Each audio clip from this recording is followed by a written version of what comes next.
But I think one of the reasons why these people have this deep-seated anger and resentment is there's a bunch of people out there that have these lives that are deeply unsatisfying, because I think there are so many people that are working all day long doing something that is deeply unsatisfying and almost painful. Yeah, it's soul killing. Soul killing. Yeah. They're stuck in traffic all day, and then they're stuck in a cubicle after that. They relish the time to take a in the bathroom and look at their phone. I mean, they literally do that. That's a highlight of someone's day. They get in traffic on the way home. They get home after that, they're watching television, and they're You ever notice that some people seem to want to hang on to stuff that is bothering them? They're forever talking about it. They don't want to let it go.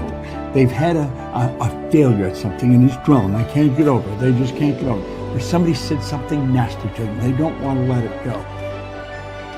Do you know what we should do? We should ask ourselves, everything that happens, is this serving you? Is this serving you? And if it's not serving you, get rid of it. You don't want anything in your life that's not serving you, that's not causing you to grow, that's not adding to the quality of your life. I don't care what it is. You will find some people, they just hold on to bad stuff. They hold on to problems. They don't want to seem to let it go. And that adds more problems. Whatever you focus on grows. The only thing that can grow is the thing you give energy to. Why would you hold on to anything that's not serving you? How bad does it have to get? I mean, to what denominator, to what lowest level do you have to reach before people really make up their mind to change? My message is, why wait? I mean, when you're feeling so altered emotionally, you feel so bad, that's the moment you could actually see yourself for the first time, because you're not answering your cell phone, you're not responding to all your texts, you're not watching TV, you're not going out to dinners, you're not calling people back. Something's altered in you, and you're starting to become self-aware, right? I dare you to analyze yourself first, your company first, your character, your behavior, your work ethics. I dare you to analyze it and see if there's any change you can make. See, you cannot manage time, but you can manage activity. You can manage your activities. Make certain that what you're doing really makes a difference. Make certain that you're spending your time on activities that are productive, that are taking you in the direction of your goal. If you think about the person that you want to become, what's that person do every day that you don't do right now? And when you start to do the thing that the person you want to become is doing, you leverage something called behavioral activation therapy. And that is a whole body of research that says when you act like the person you want to become, it's the most powerful way to change a habit. It's even better therapy than talk therapy, because the action proves to your brain that you're becoming that person. You're seeing the change through the action, and so then the brain catches up and starts to relate to you like a person that's confident, or a person who adores their appearance, or a person that celebrates themselves exactly as they are. Before you start the day, ask yourself, how do I want to think today? How do I want to feel? How do I want to behave? I mean, what would greatness look like? What would love look like today? What could I do that would be really cool for me at the end of the day? Say, wow, so I had a good day today. What would make me feel that way? And if you can't find an answer to that, start reading. Who reads anymore? Read a book. I read so many books a week. I know, I'm that way too. So read something about, you want to be wealthy? Read a book about someone who became wealthy, and get real and realize they may have failed 50 times before they actually pulled it off. Or what were their characteristics? What were their traits? What made them? So it wasn't about their wealth, it was about who they became. That's the key, right? So fill your brain with a little knowledge, and then just start asking yourself, what's the greatest expression of myself that I can be today? And rehearse it. Rehearse how you're going to be. And then if it leads to a different choice, that's the unknown. Mm-hmm. And just know that it's not going to be predictable. It's going to be a little uncomfortable.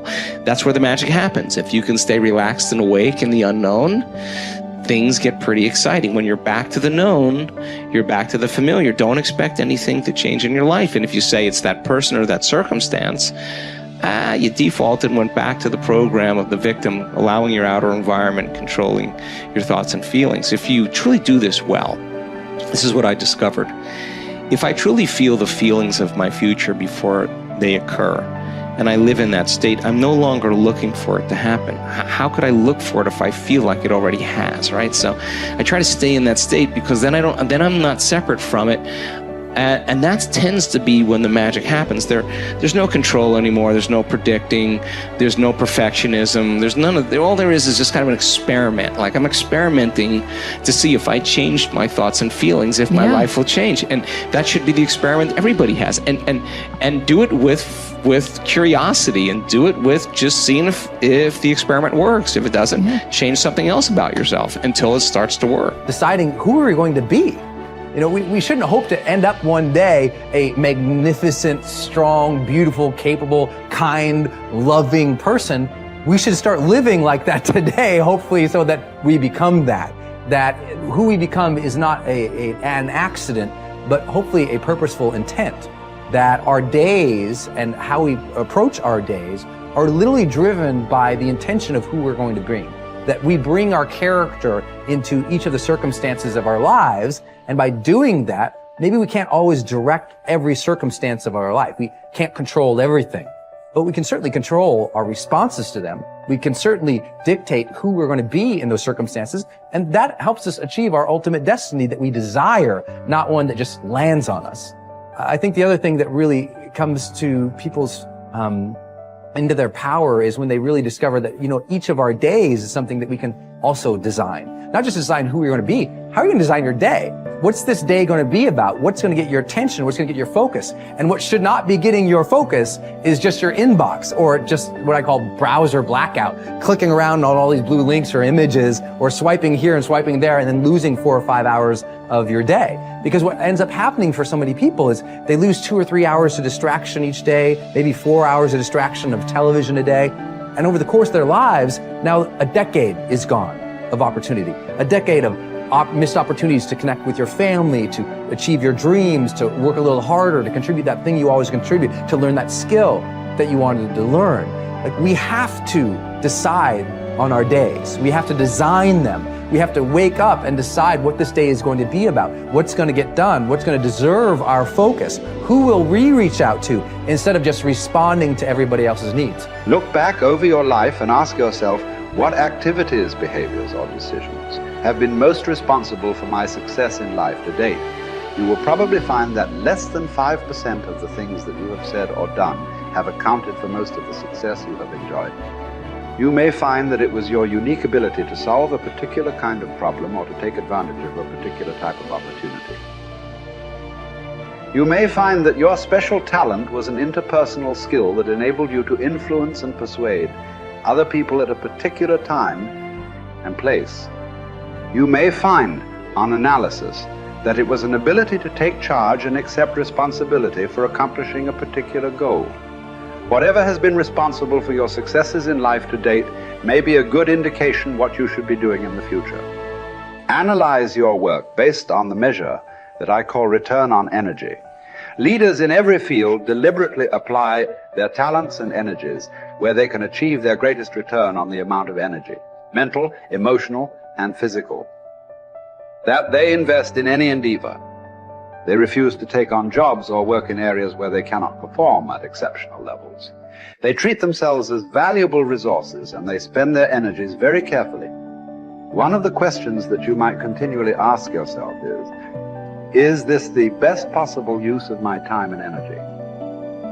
Is what you are doing right now the most valuable thing that you could be doing, given your particular combination of talents and abilities? Often answering this question will help you to see that there is a vast difference between what you are currently doing and what you should be doing if you want to be fulfilling more of your potential. Once you have chosen your ideal job or occupation for this stage of your career, your biggest responsibility is to make the decision to become very good and then to become excellent at what you do.